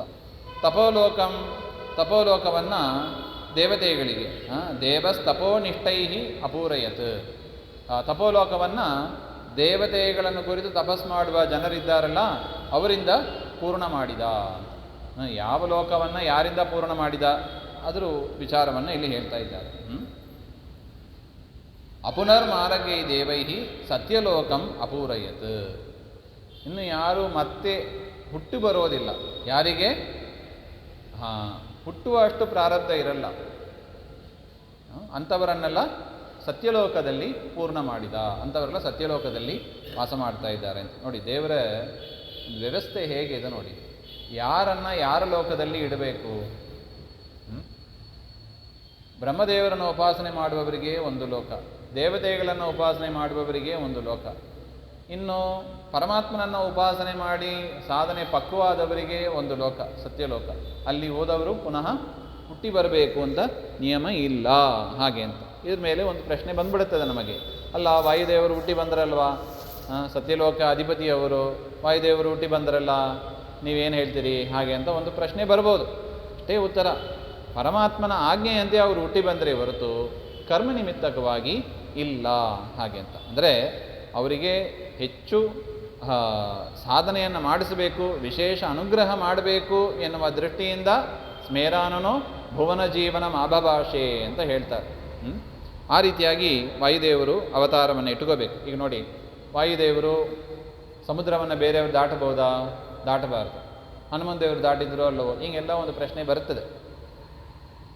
ಅಲ್ಲ ರೀ, ಬೇರೆಯವರು ಸಮುದ್ರ ದಾಟಿದರೆ ನೀವು ಸಹಪಂಕ್ತಿ ಕೊಡಲ್ಲ ಅಂತೀರ, ನಿಮ್ಮ ಪಂಕ್ತಿಯಲ್ಲಿ ಕೂಡಿಸ್ಕೊಳ್ಳಲ್ಲ ಅಂತೀರ. ಹನುಮಂತ ದೇವರು ಹೋಗಿ ಬಂದರೆ ಪರವಾಗಿಲ್ವಾ? ಹನುಮಂತ ದೇವರೇ ಸಹಪಂಕ್ತಿ ಕೊಡ್ತಾರೋ ಇಲ್ಲವೋ ನೀವು ನಿಮಗೆ ಹೇಳಿ ಹಾಗೆ ಅಂತ ಕೆಲವರು ಕೇಳೋದುಂಟು ನೋಡಿ. ಹೆಂಗೆಲ್ಲ ಪ್ರಶ್ನೆ ಬರ್ತದೆ ನೋಡಿ, ಏನು ಉತ್ತರ ಕೊಡಬೇಕು? ಇಷ್ಟೇ ಹೇಳಬೇಕು, ಸಮುದ್ರ ದಾಟಿದ್ದು ಹನುಮಂತ ದೇವರು ರಾಮದೇವರ ಆಜ್ಞೆಯಿಂದ ಮಾಡಿದ್ದು. ರಾಮದೇವರ ಆಜ್ಞೆಯಿಂದ ಮಾಡಿದ್ದು. ನಮಗೂ ರಾಮದೇವರ ಆಜ್ಞೆ ಮಾಡಿದರೆ ನಾವು ಮಾಡ್ಬೋದು. ನಮಗೇನು ಮಾಡಿದ್ದಾನೆ ರಾಮದೇವರ ಆಜ್ಞೆ? ನೀನು ದಾಟಬಾರದು ಅಂತ ಹೇಳಿದ್ದಾನೆ ಅಷ್ಟು. ದಾಟಬಾರ್ದು ಅಷ್ಟೆ. ಇಲ್ಲ ನಾನು ದಾಟ್ತೇನೆ, ಆಯಿತು ದಾಟಬಹುದು. ಅದಕ್ಕೆ ದೇವರು ಏನು ವ್ಯವಸ್ಥೆ ಮಾಡಬೇಕು ದೇವರಿಗೆ ಬಿಟ್ಟದ್ದು. ನಾವು ಮತ್ತೆ ಅದರಲ್ಲಿ ವಾಯುದೇವರು ಮಾಡಿದರು ನಾವ್ಯಾಕೆ ಮಾಡಬಾರ್ದು ಹಾಗೆ ಅಂತ ನಾವು ಕೇಳುವಂತೆ ಇಲ್ಲ. ಯಾಕೆ? ಮಾಡಬೇಡ ಅಂತ ಹೇಳಿದ್ದು ಯಾರು?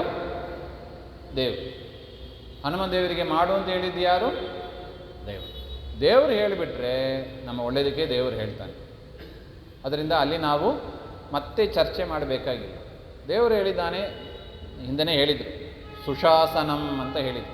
ದೇವರು ನಮ್ಮನ್ನು ಚೆನ್ನಾಗಿ ಶಾಸನ ಮಾಡ್ತಾನೆ. ಸುಶಾಸನ, ಮಾತುಗಳಿಂದ, ವಾಕ್ಯಗಳಿಂದ, ಶಾಸ್ತ್ರಗಳಿಂದ ಶಾಸನ ಮಾಡತಕ್ಕವ ದೇವರು. ಅದರಿಂದ ಹನುಮಂತ ದೇವರಿಗೆ ಅದನ್ನೆಲ್ಲ ಜೀರ್ಣಿಸಿಕೊಳ್ಳುವ ಶಕ್ತಿ ಸಾಮರ್ಥ್ಯ ಇದೆ. ಅವರ ವಿಚಾರನೇ ಬೇರೆ. ಅದರಿಂದ ಅವರು ಸಮುದ್ರ ದಾಟಬಹುದಾ ಹಾಗೆಂಬ ಪ್ರಶ್ನೆ ಅದು ಯುಕ್ತ ಅಲ್ಲ. ಪರಮಾತ್ಮನ ಆಜ್ಞೆ ಇತ್ತು, ಹೋಗಿ ಬಂದರು ಅಷ್ಟೆ.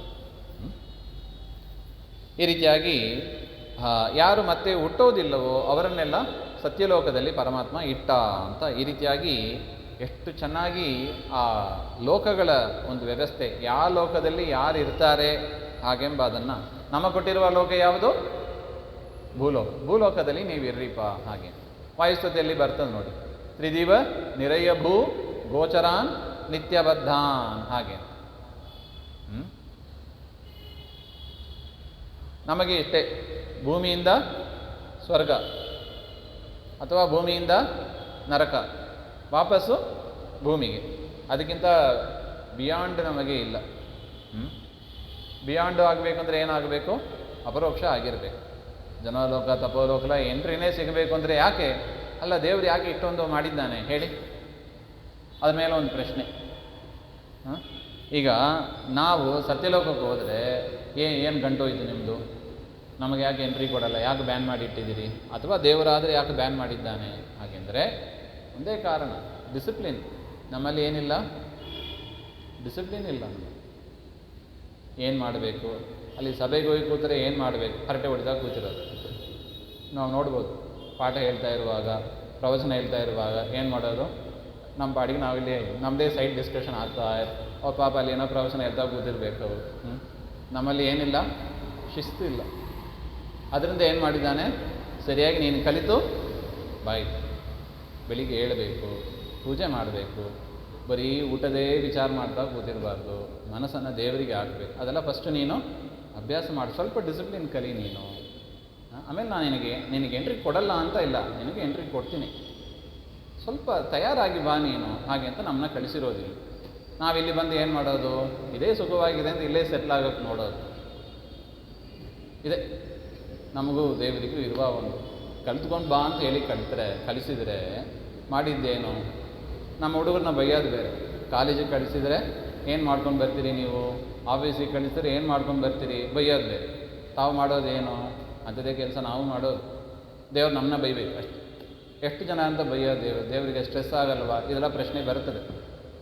ನಮಗೆ ಇಬ್ಬರು ಹುಡುಗರನ್ನ ಇಟ್ಕೊಂಡೇ ನಮಗೆ ಸ್ಟ್ರೆಸ್ ಆಗ್ತದಲ್ಲ, ದೇವರಿಗೆ ಇಷ್ಟೊಂದು ಜನ ಹೆಂಗೆ ಮೇಂಟೈನ್ ಮಾಡ್ತಾನೆ? ಹೀಗೆಲ್ಲ ಪ್ರಶ್ನೆ ಬರ್ತದೆ ನೋಡಿ ಅಲ್ವಾ? ಮೇಸ್ಟ್ರಿಗಂತೂ ದೊಡ್ಡದೇ ಸಮಸ್ಯೆ ಇದೆ. 10 ಹುಡುಗರು 15 ಹುಡುಗರು ಇದು ಬಿಟ್ಟರೆ ಇನ್ನೂ ಸಮಸ್ಯೆನೇ ಪಾಪ. ಏನು ಮಾಡಬೇಕು? ಅವರು ಯಾರು ಹೇಳಿದ ಮಾತು ಕೇಳೋದಿಲ್ಲ, ಬರೀ ಅಂದರೆ ಬರೆಯೋದಿಲ್ಲ. ಏನು ಮಾಡಬೇಕು? ಕಲಿಬೇಕು ಅದೆಲ್ಲ. ಡಿಸಿಪ್ಲಿನ್ ಆಗಿ ಇರಬೇಕು. ಸೊ ಅದರಿಂದ ನಾವು ಬಂದಿರೋದು ಯಾತಕ್ಕೆ ಇಲ್ಲಿ? ಡಿಸಿಪ್ಲಿನ್ ಕಲಿಯೋದಕ್ಕೆ, ಶಿಸ್ತನ್ನು ಕಲಿಯೋದಕ್ಕೆ ಬಂದಿರೋದು ನಾವು. ಅದನ್ನು ನಾವು ಕಲಿಬೇಕು. ಅಂದರೆ ದೇವರು ಹೇಳಿದ ಕರ್ಮವನ್ನು ಮಾಡಬೇಕು, ದೇವರು ಹೇಳಿದ್ದನ್ನು ಕಿವಿ ಕೊಟ್ಟು ಕೇಳಬೇಕು. ವಿಚಾರ ಆಚಾರ ಎರಡೇ ಮಾಡು ಅಂತೇಳಿ. ಒಳ್ಳೆ ವಿಚಾರವಂತನಾಗು, ಒಳ್ಳೆ ಆಚಾರವಂತನಾಗು. ಇದು ಆಚಾರ ಮತ್ತು ತೆಗಿಬಾರ್ದು ನಾವು. ಇದು ಯಾರೋ ದೊಡ್ಡವರಿಗೆ ಅಂತೆಲ್ಲ ತೆಗಿಬಾರ್ದು. ಆಮ್ ಆದ್ಮಿಗೆ ಹೇಳಿರೋದು ದೇವರು. ಯಾರಿಗೆ ಹೇಳಿರೋದು? ನೋಡಿ ಎಲ್ಲರಿಗೂ ಹೇಳ್ಬಿಟ್ಟಿದ್ದಾರೆ. ಚತುರ್ವಿಧೆಯಸ್ತು ಭೂರ್ಲೋಕಂ ಹಾಗೆ. ಚತುರ್ವಿಧೆಯಸ್ತು 4 ವಿಧವಾದ ಜೀವರಾಶಿಗಳು, ಶ್ವೇತಜ, ಅಂಡಜ, ಉದ್ಭಿಜ ಅಂತಲೇ ಇದೆ. ಅಂದರೆ ಕೆಲವರು ಮಣ್ಣನ್ನು ಸೀಳ್ಕೊಂಡು ಹುಟ್ಟಿ ಬರ್ತಾರೆ, ಕೆಲವರು ಮೊಟ್ಟೆ ಹೊಡ್ಕೊಂಡು ಹೊರಗೆ ಬರುವವರಿದ್ದಾರೆ, ಕೆಲವರು ಗರ್ಭಚೀಲದಿಂದ ಹೊರಗೆ ಬರುವವರಿದ್ದಾರೆ. ಆ ರೀತಿಯಾಗಿ ಕೆಲವರು ಬೆವರಿನಿಂದ ಹುಟ್ಟಿ ಬರುವವರಿದ್ದಾರೆ.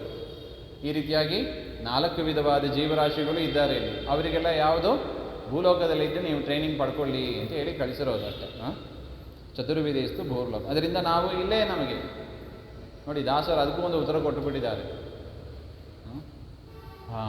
ಇಷ್ಟು ದಿನ ಈ ವೈಕುಂಠ ಎಷ್ಟು ದೂರ ಅಂತ ತಿಳ್ಕೊಂಡ್ಬಿಟ್ಟಿದ್ದು. ಇಲ್ಲೇ ಇದ್ದಾನೆ ಪರಮಾತ್ಮ. ಎಲ್ಲಿದ್ದಾನೆ? ಹೃದಯದಲ್ಲೇ ಇದ್ದಾನೆ. ತದೇಜತಿ ತನ್ನೇಜತಿ ತದ್ದೂರೇ ತದ್ವಂತಿಕೆ. ನಮಗಿಂತ ಭಾರಿ ದೂರದಲ್ಲಿ ಇರೋದು ದೇವರು, ನಮಗೆ ತುಂಬ ಹತ್ತಿರದಲ್ಲಿ ಇರುವವನು ದೇವರೇ. ಅದರಿಂದ ದೇವರು ಎಲ್ಲಿ ಹೋಗ್ತಾನೆ ನಮ್ಮನ್ನು ಬಿಟ್ಟು? ದೇವರು ಎಲ್ಲಿ ಹೋಗೋದಿಲ್ಲ, ಇಲ್ಲೇ ಇರ್ತಾನೆ. ಆದರೆ ನಾವು ಅವನನ್ನು ಸ್ಮರಿಸುತ್ತಾ, ಹಿಂದೆ ಹೇಳಿದರು ಕಪಿಲರು ಜೈಗೀಷವ್ಯ ವಿಚಾರದಲ್ಲಿ ಬಂದಿತ್ತು.